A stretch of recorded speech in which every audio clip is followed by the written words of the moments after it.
아, 너무 감사합니다. 한복 입으니까 너무 예쁘죠? 예. 주의자님은 신라시대 왕복 같은 걸 입으시고, 저도 나중에는 저런 거 좀 하나 입어야 되겠다 싶습니다. 예, 너무 아름다운 찬양, 너무 감사합니다. 한번 격려의 박수 하겠습니다.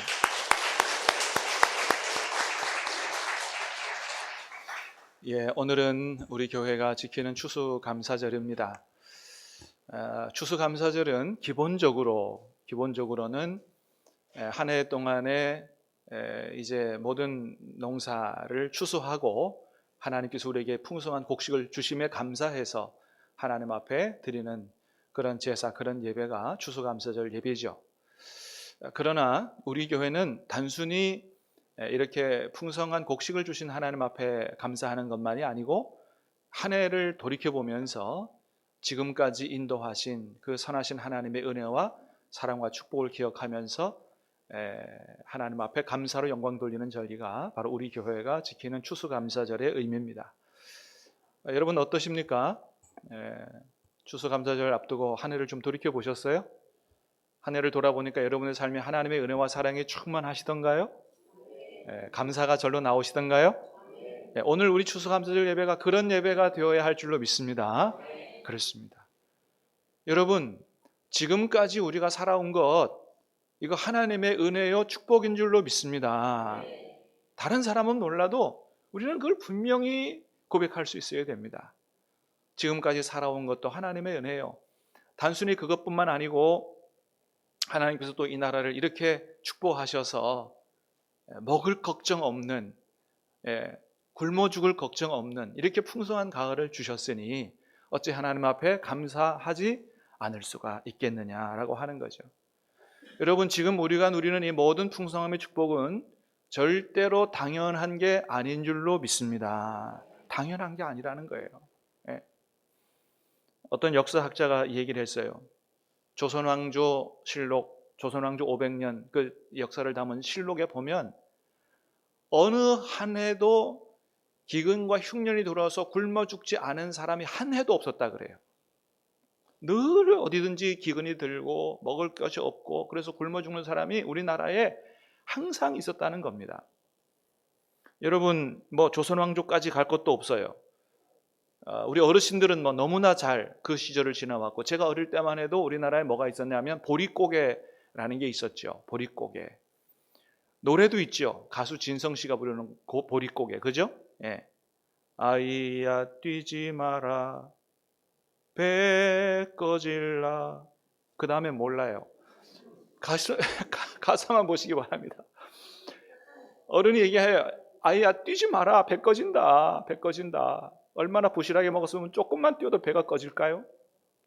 가슴 시린 보릿고갯길 줄인 배 잡고 물 한 바가지 배 채우시던 그 세월을 어찌 사셨어? 촉은 목피에 그 시절 바람 곁에 지워져 갈 때 어머님 서름 믿고 살았던 한마는 보릿고개여 풀필이 꺾어 불던 슬픈 곡성 어머니의 한숨이었어 라는 노래가 지금도 인기가 많지요. 어르신들의 가슴을 달래주는 노래이기 때문에 그런 것이라고 생각합니다. 이 보릿고개를 다른 말로 춘궁기라고도 하죠. 춘궁기. 무슨 얘기예요? 봄에 굶주리는 시기다 그런 거죠. 그러니까 지난해 농사를 짓고 수확한 이 곡식을 이제 언제까지 먹어야 되냐 하면 봄에 보리 추수할 때까지 먹어야 되는 거예요. 근데 거기까지 못 가는 겁니다. 그러다 보면 식량이 떨어져요. 그래서 보통 한 4월 초부터 4월 중순부터 이 보리 추수하는 6월 초까지 먹을 게 없는 거예요. 먹을 게. 그래서 보통 뭘 먹었냐면 그때 풀뿌리 캐먹고 칡 캐먹고 그거 국 끓여 먹고 또 소나무 껍질 벗겨서 먹고 예, 그렇게 했다 그러죠. 그래서 제가 어릴 때만 해도 우리 부모님들로부터 많이 듣던 얘기 중에 하나가 뭐냐면 똥구멍이 찢어지게 가난하다는 말이었어요. 그죠? 근데 저는 그게 왜 그런지를 의미를 보는데 나중에 아니까 그런 말이 왜 생겼냐 하면 제대로 밥을 제대로 못 먹고 풀뿌리, 칡뿌리 이런 거 캐서 먹고 하니까 뭐냐면 변비에 다 걸리는 겁니다. 변비에. 그래서 변을 보면 변비 때문에 그 학문이 그렇게 되는 거예요. 그게 거기서 나온 말이더라고요. 여러분, 이게 그렇게 오랜 전 얘기가 아닙니다. 불과 50년, 4, 50년 전만 해도 우리나라는 먹고 사는 게 걱정을 해야 되는 그런 나라였다는 거죠. 옛날에는 배사장이라는 말이 있었어요. 배사장. 배가 이만큼 나온 사람은 다 사장님이라 불렀어요. 왜 그렇게 불렀겠어요? 배 나온 사람이 부러운 거예요. 야, 저 집은 어떻게 저렇게 먹을 것이 많으면 저렇게 많이 먹어서 배가 나오냐 말이에요. 옛날에는 그 배사장이 너무 다 부러운 거죠. 근데 지금은 배 나온 사람 부러워합니까? 배 나온 사람은 사람들이 싫어해, 오히려. 그래, 오히려 그냥 배 나온 사람이 창피한 시대가 됐단 말이죠. 지금 우리나라에 어떻게 해요? 먹을 걱정, 이런 거, 굶어 죽을 걱정 안 하는 이런 나라가 됐다는 것이죠. 먹을 것이 남아도는 나라가 됐다. 여러분, 지금 우리 시대에 이렇게 풍성하게 살아가는 시대가 됐다는 겁니다. 근데 그럼에도 불구하고 이것에 대해서 감사하지 못하고 사는 사람들이 얼마나 많느냐는 거예요. 이렇게 풍성한 시대에 태어났는데도 어떻게 보면 조선시대에 태어났으면 왕이 먹는 것보다 더 잘 먹는 시대에 살면서도 감사하지 못하고 살아가는 사람들이 얼마나 많느냐. 왜 그럴까? 이렇게 풍성한데도 왜 감사하지 못할까? 감사는 환경의 문제가 아니고 체질의 문제이기 때문에 그렇다라고 하는 것입니다.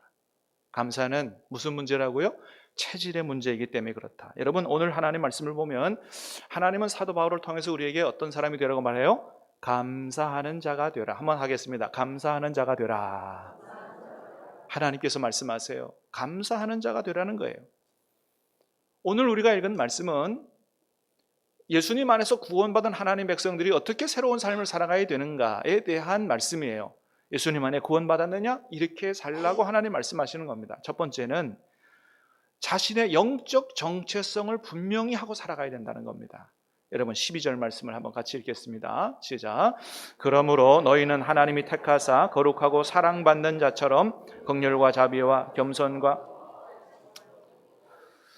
그러므로 너희는 하나님이 어떻게 한 사람이라고요?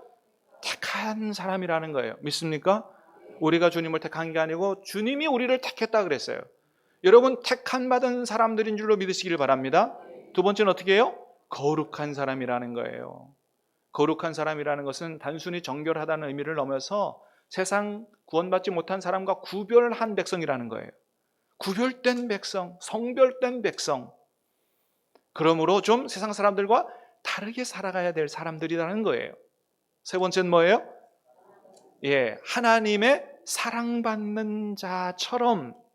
여러분은 하나님의 사랑을 받는 사람들인 줄로 믿으시길 바랍니다. 그러므로 세상 사람들에게 사랑 좀 못 받다고 해서 기죽지 마세요. 하나님이 여러분을 사랑하세요. 얼마나 사랑하세요? 십자가에 예수 그리스도 독생자를 내어주시기까지, 목숨을 버리기까지 하나님이 저와 여러분을 사랑하시는 줄로 믿으시길 바랍니다. 그러니 뭘 좋은 것을 우리에게 더 안 주시겠냐는 거예요. 염려하지 말고 사시길 바랍니다. 그래서 내가 하나님으로부터 택함 받은 사람이요, 좀 세상 사람들과 다르게 살도록 구별된 사람이요, 하나님의 사랑을 받은 사람이라는 영적 정체성을 분명히 하고, 그래서 12절 이하에 보니까 어떻게 살아가라 그래요? 그래서 긍휼과 뭐예요? 자비와 겸손과 온유와 오래 참음으로 옷 입고 살라는 거예요.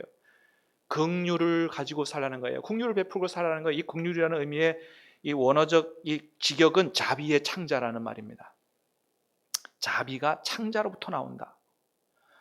다른 사람을 불쌍히 여기는데, 다른 사람이 조금 잘못한다고 다 그거 그냥 붙들고 늘어지지 말고 좀 긍휼히 여겨라. 좀 불쌍히 여겨라. 불쌍히 여기는 신용하지 말고 어떻게 해요? 마음으로부터 나오는 진짜 하나님의 사랑을 받은 사람으로서 그런 긍휼을 베푸는 삶을 살아라. 속으로부터 긍휼을 가진 사람이 되라. 그 다음에 자비를 베풀고 겸손하고 온유하고 오래 참음으로 옷 입는 사람이 되라. 두 번째 13절입니다. 13절 시작. 누가 누구에게 불만이 있거든 서로 용납하여 피차 용서하되 주께서 너희를 용서하신 것 같이 너희도 그리하고. 두 번째는 어떻게 살아가는 거예요? 용서하는 삶을 살아라. 어떻게 용서하는 삶을 살라고요? 주님이 우리를 용서하신 것처럼 그렇게 용서해라. 여러분, 천국은 어떤 사람들이 들어가는 곳일까요? 예수 믿는 사람들이 들어가는 곳인데, 그걸 다른 말로 말하면 용서할 수 있는 사람이 들어가는 곳입니다. 여러분, 천국은 자기의 의로 들어가는 게 아니에요. 예수 그리스도의 보혈로 우리의 죄를 용서받았기 때문에 들어가는 겁니다. 그래서 용서받은 사람으로서 내가 다른 사람의 허물을 용서해 줄 수 있는 사람이 천국에 들어가는 사람이라고 주님은 말씀하세요. 그래서 마태복음 18장에 1만 달란트 비유를 통해 말씀하십니다. 천국의 임금이 어떤 사람에게 1만 달란트 빚을 탕감해 줬다는 거예요. 그러면 마땅히 자기도 자기에게 빚진 100데나리온 빚진 사람 어떻게 해요? 탕감해 주고 용서해 줘야 될 거 아니냐 말이에요. 근데 그거 안 했습니다. 그거 안 했더니 임금이 화가 나가지고 어떻게 해요? 다시 감옥에 잡아들여라. 1만 달란트 하나도 남김없이 다 갚을 때까지 감옥에서 못 나간다. 너희가 중심으로 형제의 죄를 용서하지 않으면 이와 같이 할 것이라고 주님이 얘기하셨어요. 여러분, 예수님으로부터 십자가의 보혈의 공로로 하나님 앞에 모든 죄를 용서받으셨습니까? 여러분, 예수님께서 내 모든 죄를 다 씻어주셨다고 믿습니까? 그러면 형제의 죄와 허물을 용서해 줄 수 있기를 간절히 바랍니다. 마음으로부터 진짜 용서를 해줘야 된다는 거예요. 근데 여러분, 이게 잘 안 되잖아요. 그죠? 그래서 뭐 하는 거예요? 기도하는 거죠. 나의 욕심 때문에 내가 원하는 것 얻기 위해서 금식 기도하는 게 아니고 정말 이런 거 위해서 금식하며 하나님, 진짜 내가 다른 사람의 허물을 용서해 줄 수 있게 해달라고 기도하는 그 기도를 하나님께서 기뻐하실 줄로 믿습니다. 14절 말씀 보겠습니다. 14절 시작. 이 모든 것 위에 사랑을 더하라. 이는 온전하게 매는 띠니라. 그 다음에 뭘 더하라고요? 사랑을 더하라는 거예요. 사랑을 더하라. 15절입니다. 시작. 그리스도의 평강이 너희 마음을 주장하게 하라. 우리 마음을 뭐가 주장하게 하라고요? 그리스도의 평강이. 원망과 불평이 주장하지 말고 뭐가? 그리스도의 평강이 주장하도록 그렇게 하라는 겁니다. 그러면서 15절에 이렇게 얘기해요. 시작. 너희는 평강을 위하여 한 몸으로 부르심을 받았나니 너희는 또한 감사하는 자가 되라. 너희는 또한 뭐라고요? 감사하는 자가 되라. 여러분, 이 말씀을 우리가 주목해서 봐야 돼요. 단순히 감사하라가 아니고요. 뭐라고요? 감사하는 사람이 되라고 말씀하십니다. 다시 말하면, 다른 말로 하면 감사하는 체질로 바뀌라는 거예요. 좋은 일 있을 때마다 감사하는 게 아니고, 나쁜 일 있을 때는 감사 안 하고 그런 게 아니고 뭐예요? 감사하는 사람이 되라는 거예요. 아주 감사의 체질로 바뀌라는 거예요. 이게 구원받은 사람의 모습이라고 하는 겁니다. 그래서 어떻게 감사하는 것이 우리를 향한 하나님의 뜻이라고 말씀하세요? 범사에 감사. 범사에 감사하는 것이 우리를 향한 하나님의 뜻이라고 말씀하시는 거예요.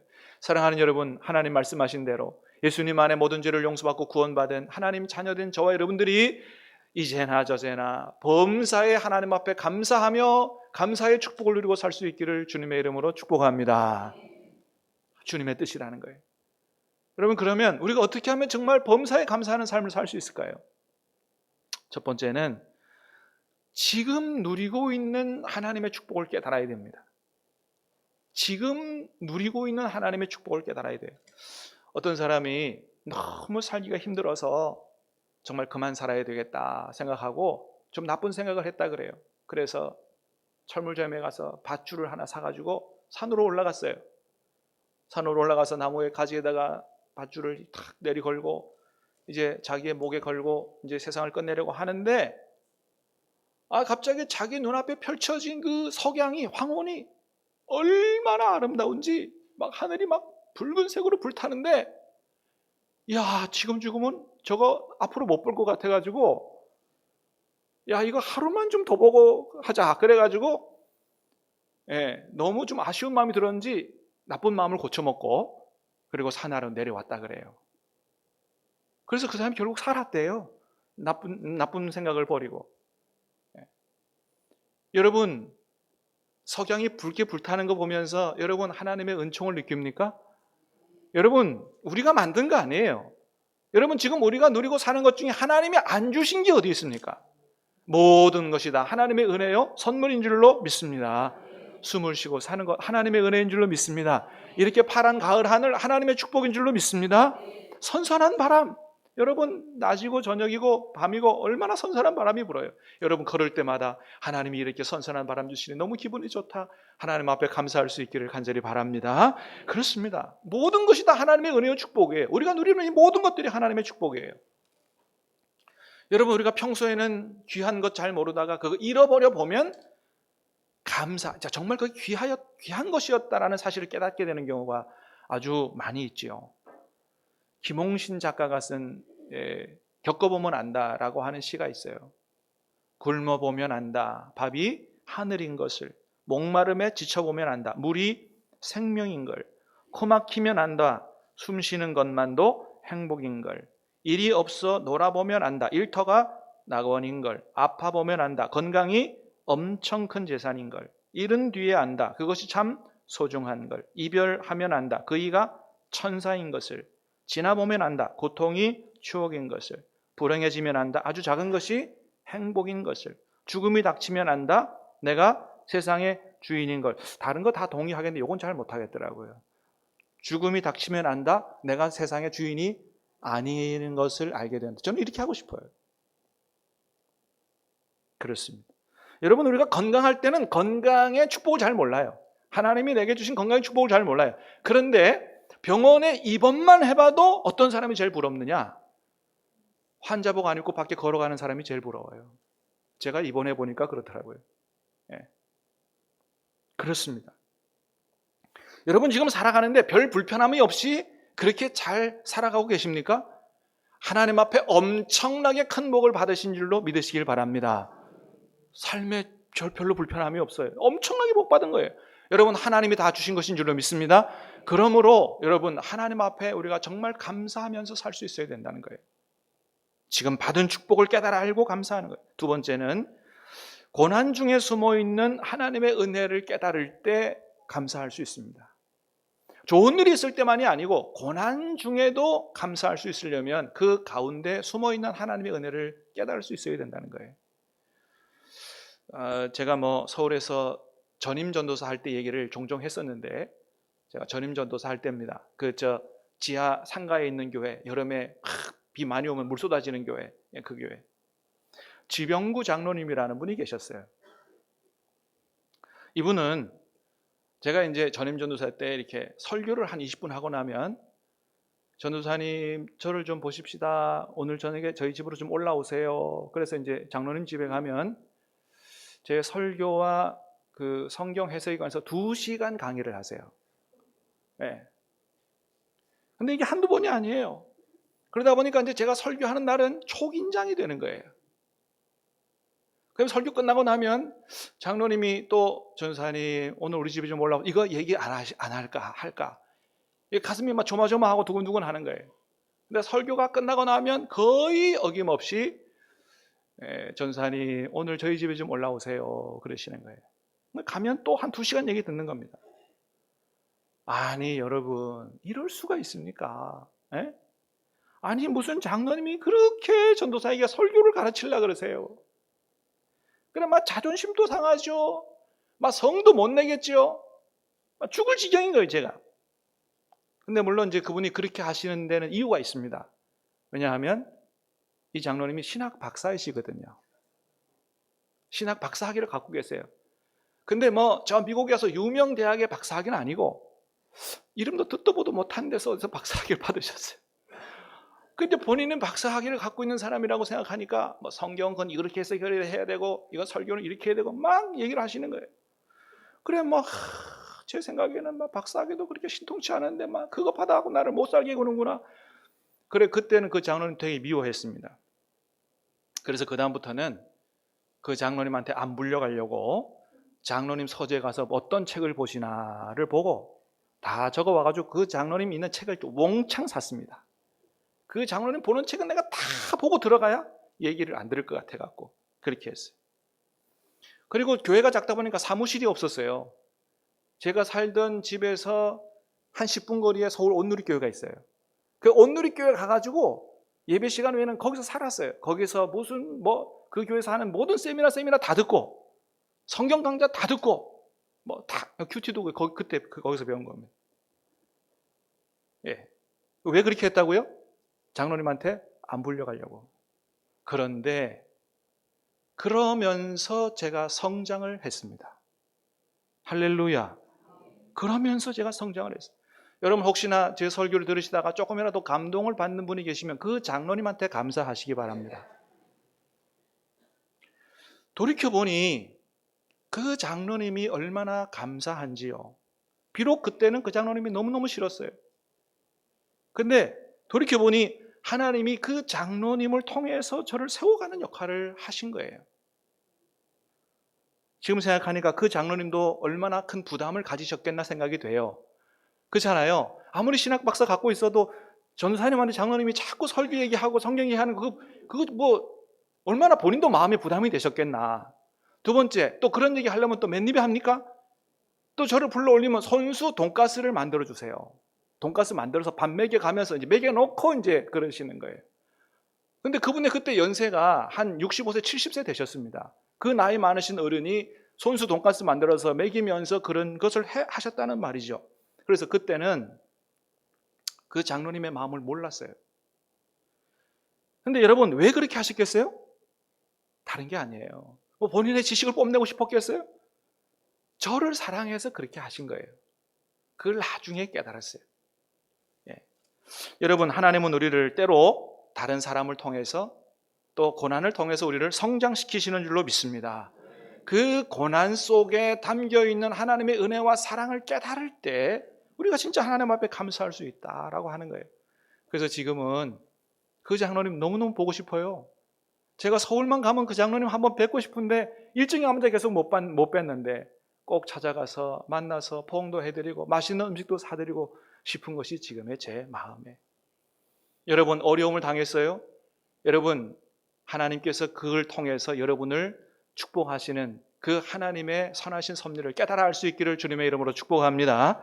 세 번째는 하나님을 전적으로 신뢰할 때 우리가 하나님 앞에 범사에 감사할 수 있습니다. 로마서 8장에 보면 이런 말씀이 있어요. 같이 한번 보겠습니다. 시작.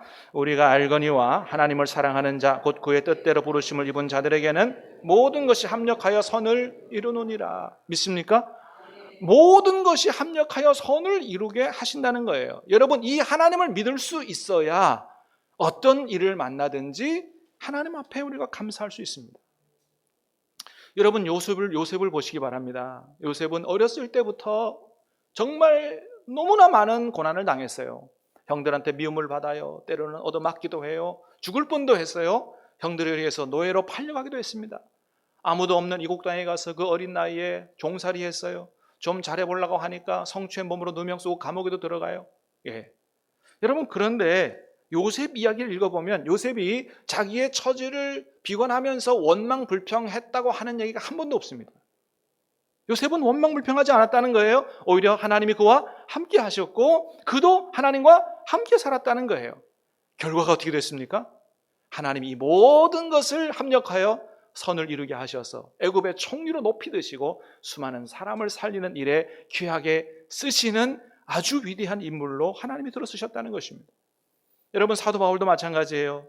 오늘 본문에서 보니까 골로새 교회 성도들에게 너희는 어떤 사람이 되라고 말해요? 감사하는 자가 되라. 본인이 정작 감사하는 사람이 돼서 그렇게 살았다는 겁니다.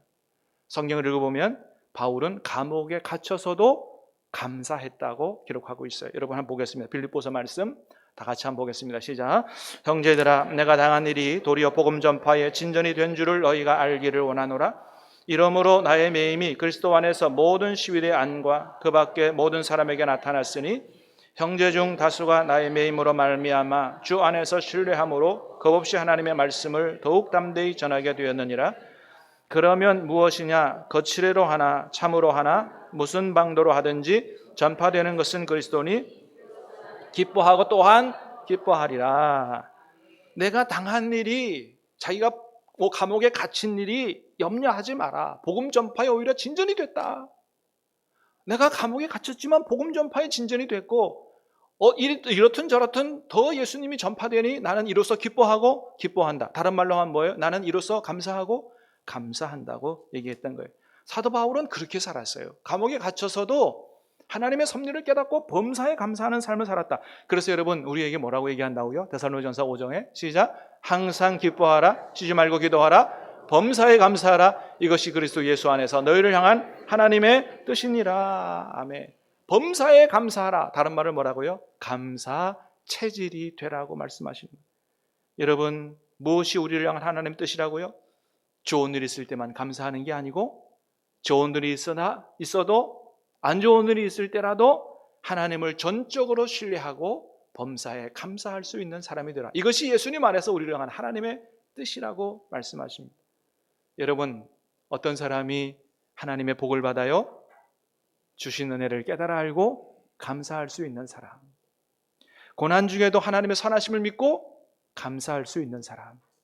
포도나무 열매가 없고 밭에 소출이 없어도 늘 나와 함께 계시고 나를 구원하신 하나님 한 분만으로도 감사할 수 있는 사람. 여러분 이런 사람이 결국은 복을 받게 될 줄로 믿습니다. 시편 50편입니다. 감사로 제사 드리는 자가 나를 영화롭게 하나니 그의 행위를 옳게 하는 자에게 내가 하나님의 구원을 보이리라. 어떤 사람이 하나님을 영화롭게 해요? 감사로 예배하는 사람. 오늘 우리의 추수감사절 예배가 정말 하나님을 영화롭게 해드리는 예배가 될 수 있기를 축복합니다. 범사에 감사할 수 있는 감사 체질로 살아감으로 하나님을 영화롭게 하고 하나님이 주시는 영육에 넘치는 복을 받아 살아가는 저와 여러분 다 되시기를 주님의 이름으로 축복합니다. 찬양하고 기도하겠습니다.